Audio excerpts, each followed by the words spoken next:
அனைவருக்கும் வணக்கம். Welcome to NPSC Ganesh YouTube channel. Friends, இந்த வீடியோ பதிவில் நம்ம 8th பாலிட்டியில் சமய சார்பின்மையை புரிந்து கொள்ளுதல் இந்த பாடத்திலிருந்து ஒரு முக்கியமான 60 வினாக்கள் பார்த்துடலாம். கண்டிப்பாக நம்ம கொடுக்கக்கூடிய வீடியோ பதிவுகள்லாம் உங்கள் ரிவிஷனுக்கு ரொம்ப யூஸ்ஃபுல்லாக இருக்குன்னு நம்புகிறோம். முதல் கேள்வி பாருங்கள். செக்குலரிசம் என்ற சொல்லை முதலில் பயன்படுத்தியவர் யார்? செக்யூரலிசம் இந்த சொல்லை முதலில் பயன்படுத்தியவர், ஆன்சர் சரிதான். அவர் யாருன்னு பாருங்க, ஜார்ஜ் ஜேக்கப் ஹோலியோக் என்பவர் இதை செக்யூலரிசம் என்ற வார்த்தையை முதலில் பயன்படுத்தினார். செகுலம் என்ற லத்தீன் சொல்லின் பொருள் என்ன? செகுலம் என்ற லத்தீன் சொல்லின் பொருள் என்னன்னு பார்த்தீங்கன்னா, காலம் அல்லது உள்ளுறை உலகம் என பொருள்படும். சமய சார்பின்மை என்பது இந்தியாவிற்கு மட்டும் சொந்தமானதல்ல, அது உலகம் முழுவதும் பரவியுள்ளது என கூறியவர் யார்? சமய சார்பின்மை அப்படிங்கிறது பார்த்தீங்கன்னா இந்தியாவிற்கு மட்டும் சொந்தமானதல்ல, அது உலகம் முழுவதும் பரவியுள்ளது என கூறியவர் நேரு. சமய சார்பற்ற ஒரு நாட்டின் பண்பு என்ன? ஆப்ஷன்ல பாருங்க. சமய சார்பற்ற ஒரு நாட்டின் பண்பு பார்த்தீங்கன்னா, அந்த அரசு அனைத்து மதங்களையும் சமமாக நடத்தும், அதுதான் சமய சார்பற்ற ஒரு நாடாகும். முகவுரையில் சமய சார்பற்ற என்ற சொல் எத்தனையாவது சட்ட திருத்தத்தின் மூலம் சேர்க்கப்பட்டது? இது நம்ம அடிக்கடி பார்த்துருக்கோம். 1976 42வது சட்ட திருத்தத்தின்படி முகவுரையில் சமய சார்பற்ற என்ற சொல் சேர்க்கப்பட்டது. முகவுரையில் சமய சார்பற்ற என்ற சொல் சேர்க்கப்பட்ட ஆண்டு, இது நான் இப்போ தான் சொன்னேன், அது 1976ஆம் ஆண்டு. இந்திய அரசியல் சட்டப்பிரிவு 15 எதனை தடை செய்கிறது? இந்திய அரசியலமைப்பு சட்டப்பிரிவு 15 எது சொல்லுதுன்னு பார்த்தீங்கன்னா, மதம் ஜாதி அடிப்படையிலான பாகுபாட்டை தடை செய்கிறது. எந்த சட்டப்பிரிவு பொது வேலைவாய்ப்பில் சமமான வாய்ப்பினை வழங்குகிறது? எந்த சட்டப்பிரிவு பொது வேலைவாய்ப்பில் சமமான வாய்ப்புன்னு பார்த்தீங்கன்னா பிரிவு 16. எந்த சட்டப்பிரிவு குடிமக்கள் விரும்பும் மதத்தை ஏற்கவும் பின்பற்றவும் பரப்பவும் உரிமை வழங்குகிறது? அந்த சட்டப்பிரிவு பாருங்க, பிரிவு 25(1) குடிமக்கள் விரும்பும் மதத்தை ஏற்க பின்பற்ற பரப்ப உரிமை வழங்குகிறது. மதம் சார்ந்த விவகாரங்களை நிர்வகிக்கும் சுதந்திரத்தை வழங்கும் சட்டப்பிரிவு எது?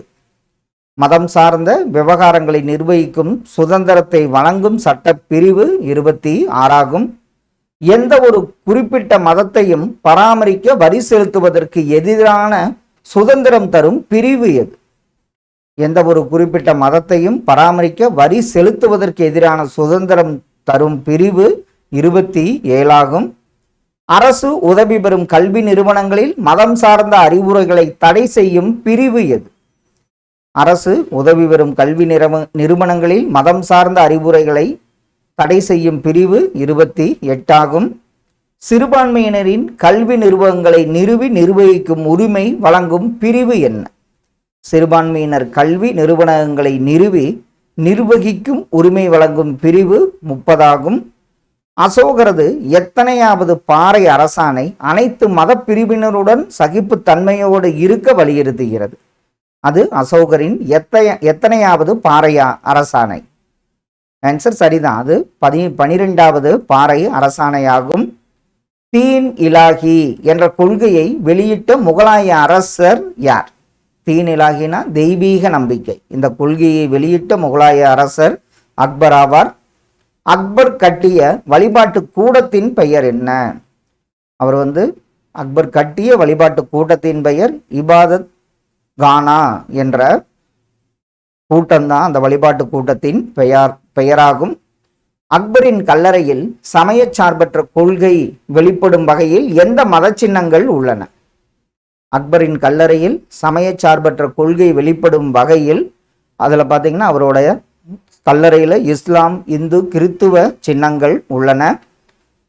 கஜுரோகா கோவில் எந்த வம்சத்தை சேர்ந்த அரசர்களால் கட்டப்பட்டது? கஜுரோகா கோவில் பார்த்தீங்கன்னா சந்தேலர்கள் வம்சத்தை சார்ந்த அரசர்களால் கட்டப்பட்டது. கஜுராகா கோவில்கள் எந்தெந்த மதங்களின் ஒற்றுமையை பறைசாற்றுகின்றன? கஜுராகா கோவில் பார்த்தீங்கன்னா இந்து மற்றும் சமண மதத்தின் ஒற்றுமையை பறைசாற்றுகின்றன. சமயச்சார்பற்ற அரசு என்பது ஒரு குறிப்பிட்ட மதத்திற்கு எதிரானது அல்ல. இது யாருடைய கருத்து? அது ராதாகிருஷ்ணன் அவர்களுடைய கருத்து தான். சமயச்சார்பற்ற அரசு என்பது ஒரு குறிப்பிட்ட மதத்திற்கு எதிரானது அல்ல என்ற கருத்தாகும். அரசு எந்த ஒரு மதத்திற்கோ அல்லது நம்பிக்கைக்கோ முன்னுரிமை அளிக்காது. இது எதனை குறிக்கிறது? அதற்கு பெயர் தான் பார்த்தோம், சமய சார்பின்மையை குறிக்கிறது. இந்தியாவில் சமய சார்பின்மை என்ற கொள்கையை வலுப்படுத்தியது எது? இந்தியாவில் சமய சார்பின்மை என்ற கொள்கையை வலுப்படுத்தியது வரலாற்று பின்னணி, அரசியலமைப்பு சட்டம், பண்பாடு இவை அனைத்தும் என்பதுதான் சரியான விடை.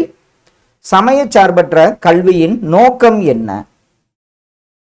சமயச்சார்பற்ற கல்வியின் நோக்கம் பார்த்தீங்கன்னா ஒழுக்கத்தை போதித்தல், சுதந்திர சிந்தனையை தூண்டுதல், அனைத்து மதங்களையும் மதிக்க கற்றுக்கொள்ளுதல் இவை அனைத்தும் என்பது சரியான ஒன்று.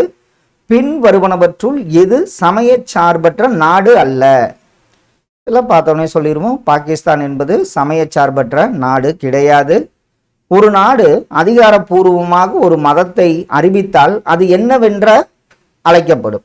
ஒரு நாடு அதிகாரப்பூர்வமாக இந்த மதம்தான் எங்கள் மதம்னு சொன்னால் அது சமய சார்புள்ள நாடாகும். ஒரு ஜனநாயக நாட்டில் சமய சார்பின்மை ஏன் அவசியம்? கண்டிப்பாக ஒரு ஜனநாயக நாட்டில் சமய சார்பின்மை ஏன் இருக்குன்னா சிறுபான்மையினரை பாதுகாக்க, மத கலவரங்களை தடுக்க, அனைவருக்கும் சமமான உரிமை வழங்க இவை அனைத்தும் என்பது சரியான ஒன்று. இந்திய அரசியலமைப்பின் 29 2வது பிரிவு எதனை பற்றி பேசுகிறது? இந்திய அரசியலமைப்பில் 29 கீழ் 2 எதை பற்றி பேசுகிறதுன்னு பார்த்தீங்கன்னா, அதாவது 29 2வது பிரிவு கல்வி நிறுவனங்களில் பாகுபாடு காட்டாமையை பற்றி பேசுகிறது. அனைத்து மதங்களின் உண்மைகளையும் உணர்ந்து சகிப்புத்தன்மையுடன் இருக்க வேண்டும் என போதித்தவர் யார்? அவர்தான் ராமகிருஷ்ணர் அவர்கள். எந்த ஆண்டு துருக்கியில் சமயச்சார்பற்ற கொள்கை அறிமுகப்படுத்தப்பட்டது? துருக்கியில் பார்த்தீங்கன்னா 1924ஆம் ஆண்டு சமயச்சார்பற்ற கொள்கை அறிமுகப்படுத்தப்பட்டது. இந்திய அரசியலமைப்பின் இதயமாகவும் ஆன்மாவாகவும் விளங்கும் பிரிவு என்ன? அது சமய உரிமை உட்பட அந்த பிரிவு பார்த்தீங்கன்னா அம்பேத்கர் அவர்கள் பிரிவை 32 கூறுகிறார். கஜுராஹோ கோவில் அமைந்துள்ள மாநிலம் எது? கஜுராஹோ கோவில் அமைந்துள்ள மாநிலம் மத்திய பிரதேசமாகும். சமய சார்பின்மையின் அடிப்படை நோக்கம் என்ன? சமய சார்பின்மையின் அடிப்படை நோக்கமாக உள்ளது சகோதரத்துவம் ஆகும். சமய சார்பின்மை என்பது இந்திய ஜனநாயகத்தின் ஒரு எண்ணமாக உள்ளது. சமய சார்பின்மை என்பது இந்திய ஜனநாயகத்தின் ஒரு அடிப்படை தூணாக உள்ளது. முகலாயர்களில் அக்பரின் கொள்கையை மாற்றி சமய சார்பற்ற தன்மையை சிதைத்தவர் யார்? அவர் அவுரங்கசீப் அவர்கள். ஒரு குடிமகன் தனது மதத்தின் அடையாளங்களை பொது இடங்களில் அணிவதற்கு அனுமதிப்பதற்கு பெயர் என்ன? ஒரு குடிமகன் தனது மதத்தின் அடையாளங்களை பொது இடங்களில் அணிவதற்கு அனுமதிப்பதுதான் சமய சுதந்திரமாகும். கல்வி நிறுவனங்களில் மத போதனைகளை நடத்துவது குறித்து அரசியலமைப்பு என்ன கூறுகிறது? அதில் கண்டிப்பாக அரசு நிதி பெறும் பள்ளிகளில் தடை என கூறுகிறது. மதச்சார்பற்ற என்ற சொல் முகவுரையில் எங்கு இடம்பெற்றுள்ளது? ஆப்ஷன்ல பார்த்தீங்கன்னா இறையாண்மை மற்றும் ஜனநாயகத்திற்கு இடையில தான் மதச்சார்பற்ற என்ற சொல் முகவரியில் இடம்பெற்றுள்ளது. இந்திய நாணயம் மற்றும் அரசு முத்திரைகளில் எம்மத சின்னங்கள் முன்னிலைப்படுத்தப்படுகின்றன? இந்திய நாணயம் மற்றும் அரசு முத்திரைகளில் இதில் எதுவும் கிடையாது. இந்துவோ புத்தமோ இஸ்லாமோ எதுவும் கிடையாது என்பதுதான் சரியான விடை. ஒரு சமய சார்பற்ற நாட்டில் சட்டத்தின் முன் அனைவரும் கண்டிப்பாக என்னவானவர்கள்? சமமானவர்கள் என்று கூறுகிறது. சமய சார்பின்மையை பாதுகாப்பதில் யாருக்கு முக்கிய பங்கு உண்டு? கண்டிப்பாக அரசு மற்றும் குடிமக்கள் அனைவருக்கும் முக்கிய பங்கு உண்டு. பிரிட்டிஷ் காலத்தில் இயற்றப்பட்ட எந்த சட்டம் மதவாத அரசியலுக்கு வித்திட்டது? அது 1909 மிண்டோ மார்லி அந்த சட்டம்தான் மதவாத அரசியலுக்கு வித்திட்டது. இந்திய அரசியலமைப்பு சட்டத்தின் எந்த பகுதி அடிப்படை உரிமைகளை விளக்குகிறது? பகுதி 3 தான் அடிப்படை உரிமைகளை விளக்குகிறது. சமயச்சார்பற்ற அரசு என்பது என்ன? அது வந்து பார்த்திங்கன்னா மதங்களுக்கு அப்பாற்பட்ட அரசு தான் சமயச்சார்பற்ற அரசு என்று அழைக்கப்படுகிறது. இந்தியாவின் பன்முகத்தன்மை எதனை அடிப்படையாக கொண்டது? இந்தியாவின் பன்முக தன்மை பார்த்திங்கன்னா பல்வேறு மதங்கள் இருக்குது, பல்வேறு மொழிகள் இருக்குது, பல்வேறு கலாச்சாரத்தை கொண்டுள்ளது. சர்வ தர்ம சம்பாவ் என்ற சமஸ்கிருத சொல்லின் பொருள் என்ன? சர்வ தர்ம சம்பாவ் என்ற சமஸ்கிருத சொல்லின் பொருள் அனைத்து மதங்களும் சமம் என்கிறது. 19ஆம் நூற்றாண்டில் சமயச்சார்பின்மையை வலியுறுத்திய சீர்திருத்தவாதி யார்? 19ஆம் நூற்றாண்டில் சமயச்சார்பின்மையை வலியுறுத்திய சீர்திருத்தவாதி ராஜாராம் மோகன் ராய் அவர்கள். இந்திய நாட்டில் மதம் என்பது ஒருவரின் என்னவா உள்ளதுன்னு பார்த்தீங்கன்னா அவரின் தனிப்பட்ட விஷயமாக உள்ளது. பாகுபாடற்ற அணுகுமுறை என்பது எதனை குறிக்கும்? பாகுபாடற்ற அணுகுமுறை என்பது சமத்துவத்தை குறிக்கும். சமயச்சார்பின்மை எதனை தடுக்கிறது? சமயச்சார்பின்மை பார்த்தீங்கன்னா மதப்பெரும்பான்மை வாதம், மத சிறுபான்மையினரின் அடக்குமுறை, இந்த இரண்டையுமே தடுக்கிறது. இந்திய அரசியலமைப்பின் 25 முதல் 28 வரையிலான பிரிவுகள் எதனை உறுதி செய்கின்றன?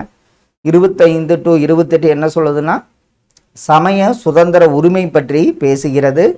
அக்பர் அறிமுகப்படுத்திய சமய சகிப்புத்தன்மை கொள்கை எது? அந்த கொள்கை தான் சுல் இ குல் என்ற கொள்கையாகும். சமயச்சார்பின்மை எதன் மீது நம்பிக்கை கொண்டுள்ளது? சமயச்சார்பின்மை மனிதநேயம் மற்றும் பகுத்தறிவின் மீது நம்பிக்கை கொண்டுள்ளது. ஒரு நாட்டின் குடிமக்கள் மத அடிப்படையில் வாக்களிக்க தூண்டப்படுவது பார்த்தீங்கன்னா சமயச்சார்பற்ற பண்புக்கு எதிரானதாக உள்ளது. இந்தியாவில் மதவாதத்தை தடுக்க அரசியலமைப்பு சட்டம் எதனை வழங்குகிறது? அதற்கு தான் அரசியலமைப்பு சட்டம் என்ன பண்றாங்க? மதவாதத்தை தடுக்க பொது தொகுதியை வழங்குகிறது. அரசு ஒரு மத நிறுவனத்திற்கு மானியம் வழங்கினால் அது கண்டிப்பா என்னவா இருக்குன்னா அந்த நிறுவனம் பார்த்தீங்கன்னா அனைத்து மதங்களுக்கும் சமமாக வழங்கினால் ஏற்கத்தக்கத உடையதாக உள்ளது. சமயச்சார்பின்மை எதனை மேம்படுத்துகிறது? கண்டிப்பா தேசிய ஒருமைப்பாட்டை தான் சமயச்சார்பின்மை மேம்படுத்துகிறது. சமயச்சார்பின்மை என்பது எதிலிருந்து விடுபடுவதை குறிக்கும்? அது பார்த்தீங்கன்னா மத கட்டுப்பாடுகளில் இருந்து அரசு விடுபடுதலை குறிக்கும். கஜுராஹோ கோவில்கள் அமைந்துள்ள ஊர் எந்த ஊர்? மத்திய பிரதேசம் பார்த்தோம், சத்தர்பூரில் அமைந்துள்ளது. இந்தியாவில் உள்ள ஒவ்வொரு சமயமும் எதை கொண்டுள்ளது? இந்தியாவில் ஒவ்வொரு சமயமும் தனக்கே உரிய வழிபாடு மற்றும் சடங்கு முறைகளை கொண்டுள்ளது. யாதும் ஊரே யாவரும் கேளீர் இப்பாடல் வரி எதனை வலியுறுத்துகிறது? இது கண்டிப்பா உலகளாவிய சகோதரத்துவத்தை வலியுறுத்துகிறது. ஃப்ரெண்ட்ஸ், இந்த வீடியோ பதிவில் நம்ம 8th பாலிட்டியில் சமயச்சார்பின்மையை புரிந்து கொள்ளுதல், இதிலிருந்து முக்கியமான 60 வினாக்கள் பார்த்தோம். கண்டிப்பாக இதெல்லாம் உங்கள் ரிவிஷனுக்கு ரொம்ப யூஸ்ஃபுல்லாக இருக்குன்னு நம்புகிறோம். Thank you for your support.